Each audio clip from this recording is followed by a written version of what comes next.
रंगमंच पर काम करने वाले लोग ये देख समझें कि रंगमंच के आसपास जो चीज़ें हैं वो कितनी सारी हैं। वहाँ लाइट डिज़ाइनिंग सीख सकते हैं आप, सेट डिज़ाइनिंग सीख सकते हैं, कॉस्ट्यूम आपको का इंटरेस्ट है उसमें, वो बैक स्टेज सीख सकते हैं जो आपको डिसिप्लिन सिखाएगा। आप एक्टिंग कर सकते हैं, आप स्क्रिप्ट सुने।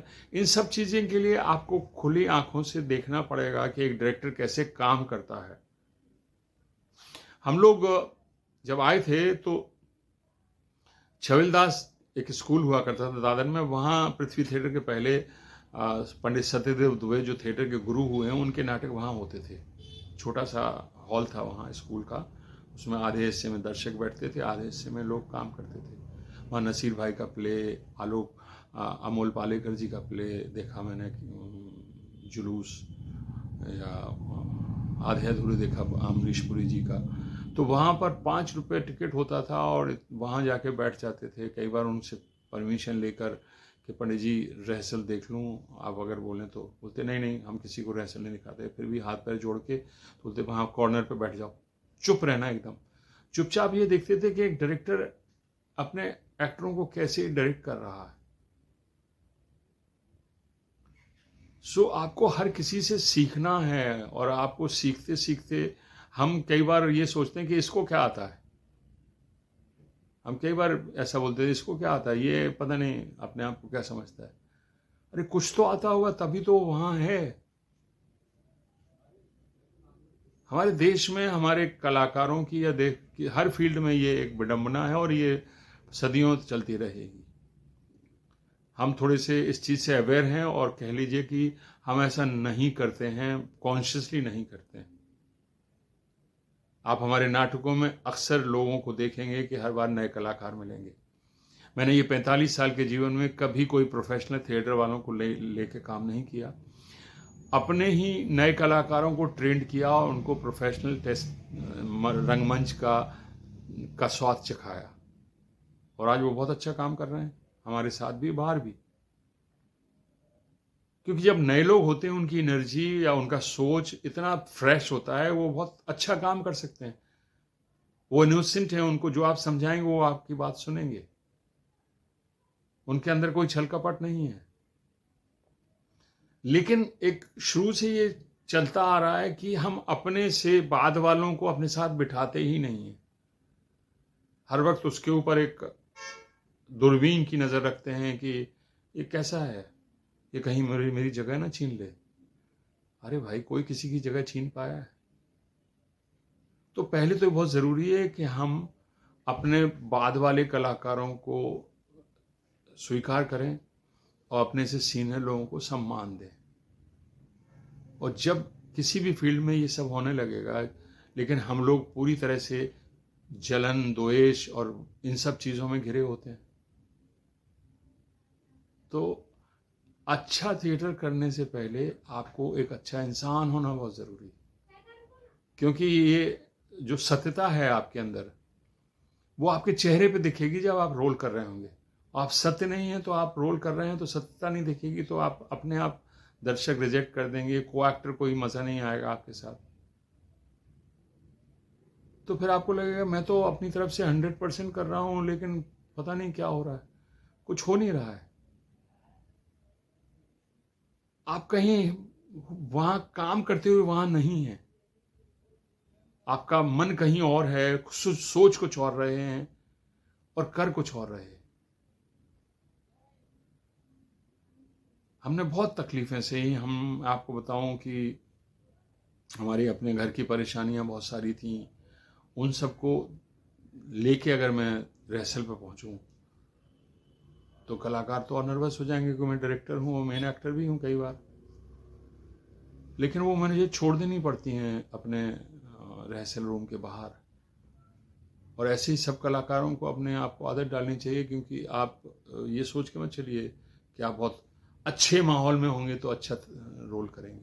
माहौल आपको अच्छा मिल गया, ये आपका सौभाग्य है। चुनौतियां जीवन में रहेंगी, अब चुनौतियों के साथ ही आपको काम करना है। ये बात और है कि आप अगर जैसे कह लीजिए सोने की चम्मच के साथ पैदा हुए हो तो बात और है, तो भी कलाकार तो आपको अच्छा होना पड़ेगा। इसीलिए बहुत ज़रूरी है कि आप अपने अंदर झांकें, स्वयं पे काम करें। क्या आपको वो सब चीज़ें आती हैं जो एक रंगमंच के कलाकार को आनी चाहिए? क्या उतनी नॉलेज है आपकी कि आप चार लोगों के बीच में बैठकर किसी नाटक पर बातचीत कर सकें?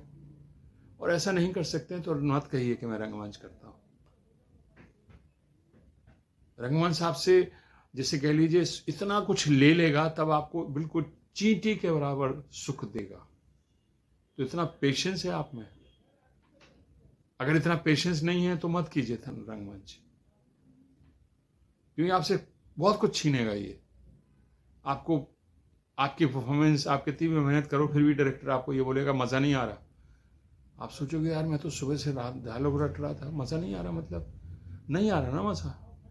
डायरेक्टर ने एक बार बोल दिया नहीं आ रहा मज़ा, तो नहीं आ रहा। और इसके कोई पैरामीटर्स नहीं है कि आपने एक मशीन फिट की हुई है कि मैं तो अच्छा कर रहा हूँ। ये डायरेक्टर का माइंड है, और डायरेक्टर जो देख रहा है वो। और मेरे साथ भी कई बार ऐसा घटा है, जब मैंने दूसरे डायरेक्टरों के साथ काम किया, उन्होंने कहा अच्छा नहीं हो रहा, मज़ा नहीं आ रहा। मैंने कहा ठीक है, फिर से करते हैं, फिर से करते हैं, फिर से करते हैं। और फिर से करते करते करते करते एक बार ऐसे आपकी बत्ती जल जाती है और उसको भी समझ में आ जाता है कि ये शायद चीज़ मिसिंग थी। बट इस सबको झेलना पड़ेगा, बुरा नहीं मानना पड़ेगा। किसी डायरेक्टर ने बोला नहीं हो रहा तुझसे, तू घर जा, तो आप बुरा मान गए, कल से आना ही बंद कर दिया। ये सब चीज़ों से आप कलाकार बन ही नहीं सकते। कनस्तर भी जो है ना, अगर ठोकते ठोकते अगर आप उसको ताल में लाने लगते हो तो वो बजने लायक हो जाता है। तो आपको अगर एक सुर में आना है तो पहले आपको अपने अंदर का बेसुरापन हटाना पड़ेगा, और उसको सुर में आने के लिए ऐसे नहीं कि मुझे याद है एक मेरे म्यूजिक डायरेक्टर फ्रेंड है, उन्होंने बताया उनका एक जान पहचान का था, वो महान हस्ती हुई है किशोरी अमोदकर जी, उनके यहाँ वो म्यूजिक के लिए गया और उन्होंने उनको बोला यमन राग की प्रैक्टिस की करो। 3 साल तक वो यमन राग की प्रैक्टिस करता रहा, और फाइनली उन्होंने बोला कि अभी तो मेरे शिष्य होने लायक नहीं हो, जाओ अभी और मेहनत करो। इतना पेशेंस है क्या आप में? हालांकि वो बाद में उसकी बात समझ में आ गई, उसकी बत्ती जल गई, वो आज बहुत बड़ा सिंगर है। लेकिन वो जो उन्होंने कहा था कि आप अभी 3 साल होने के बाद भी कि तुम अभी म्यूजिक सिंगर नहीं बन सकते, मगर वो भागा नहीं ना वहां से, क्योंकि आपको कोई भी आदमी कलाकार नहीं बनाना चाह रहा, आप खुद बनना चाह रहे हैं। तो आपको खुद को अपने आप को धक्का मारना पड़ेगा, खुद को मोटिवेट करना पड़ेगा। दूसरा कोई आपको मोटिवेट कर ही नहीं सकता। मैं इसका जीता जागता उदाहरण हूं। मुझे किसी ने मोटिवेट नहीं किया, सपोर्ट किया, सहयोग दिया, लेकिन मुझे ये कोई नहीं कह रहा था कि तू किस लिए आया है बंबई, उठ नाटक कर या नाट्य संस्था बना। किसी ने नहीं कहा। अपने आप से लड़ रहा था मैं, और भयंकर लड़ रहा था कि लड़ते लड़ते मैंने बस एक दृढ़ निश्चय किया था कि मुझे बंबई से लौट के नहीं जाना है। रंगमंच ने मुझे एक राह दिखाई कि रंगमंच एक ऐसी चीज है जो तुम्हें रोक के रखेगा बंबई में, और मैं रुक गया। और 6000 शो, 100 नाटकों के इस शहर में, जिस आदमी को, दतिया एक बहुत छोटी सी जगह है, बहुत छोटी सी जगह है, मध्य प्रदेश का सबसे छोटा डिस्ट्रिक्ट है, वहां से मैं आया। एक आदमी बंबई में मुझे जानता था, सिर्फ एक, जो स्टेशन मुझे लेने आया। ना कोई मेरा मेंटोर था, ना मेरा कोई गॉडफादर था, ना कोई जैसे कह लो फाइनेंस करने वाला था। 100 रुपये महीने में देता था। मलाड में एक मनाली गेस्ट हाउस है जो अब होटल हो चुका है। 100 रुपये महीने में वहां रहता था। एक कमरे में 3 लोग रहते थे। वहां से मैंने अपना जीवन शुरू किया, और वहीं से संस्था की शुरुआत हुई। तो मैं ऐसा सोचता हूं कि जब मैं 46 साल थिएटर कर सकता हूं इतने छोटे से शहर से आकर, जहां पर कोई मेरा मेंटोर नहीं है, कोई मेरा गॉडफादर नहीं है, कोई कुछ नहीं है, और लाखों दर्शक बटोर सकता हूं। 2000 कलाकार मेरे साथ काम करके गए। 3000 कलाकारों के साथ मैंने अपना अनुभव वर्कशॉप में शेयर किया। 2000 बच्चों के साथ शेयर किया, पर करीब 15 शहरों में जाके हमने अपने वर्कशॉप किए। तो कोई भी कर सकता है ये, कि आप में इतना जज्बा है, पेशेंस है, और आप अगर उन लोगों की कहानियां पढ़ें जिन्होंने जीवन में कुछ अचीव किया है, तो उनकी कहानी मेरी कहानी से और ज़्यादा शायद संघर्षमय रही होगी। लोगों के हाथ पैर टूट जाते हैं, वो एवरेस्ट चढ़ जाते हैं, गोल्ड मेडल जीत लेते हैं लोग, और हम लोग रोते रहते हैं कि हमारे पास ये नहीं है, हमारे पास वो नहीं है। तो आपको तय करना है आपको क्या बनना है, और आपको जो बनना है उसके लिए अगर आप दृढ़ निश्चित कर लेते हैं, तो फिर आप उस चुनौतियों से, संघर्ष से घबराइए मत। और एक चीज ध्यान रखिए कि जब आप अच्छे कलाकार होंगे तो आपके आसपास के माहौल से आपको बचना है, आलोचनाओं से बचना है, तारीफों से बचना है। तारीफें सुनिए, लेकिन उनको अपने दिमाग में ना चढ़ाइए, और आलोचना भी आपकी होगी तो उस पर इतना रिएक्ट मत कीजिए कि इसको क्या आता है, कुछ तो कोई किस वजह से कह रहा है, तो उस पर गौर कीजिए। तो कलाकारों से जो देश भर में रंगमंच कर रहे हैं या करते आ रहे हैं, उनसे ये कहना है कि अगर आप रोना रोते रहेंगे तो कुछ होगा नहीं, लेकिन आप दृढ़ निश्चित कर लेंगे, संकल्प कर लेंगे कि मुझे थिएटर में इस लेवल पे पहुंचना है। मैं अपने कलाकारों से अक्सर बोलता हूं, आप में से कोई ये तय कर ले कि हमारे साथ 40 कलाकार हैं, आप में से कोई एक तय कर ले, एक कलाकार कि इन 40 में से मुझे सबसे बेस्ट होना है, तो कोई आपको रोक सकता है?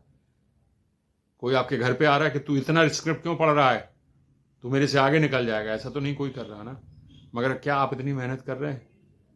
आप लाखों करोड़ों में दिखना चाहते हैं, और लाखों करोड़ों में दिखने के बाद आप उतनी मेहनत नहीं कर रहे हैं।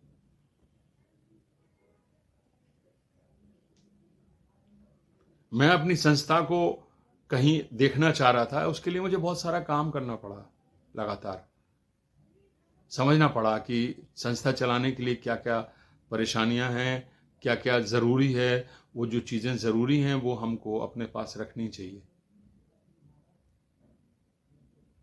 तो आज हमारे पास 10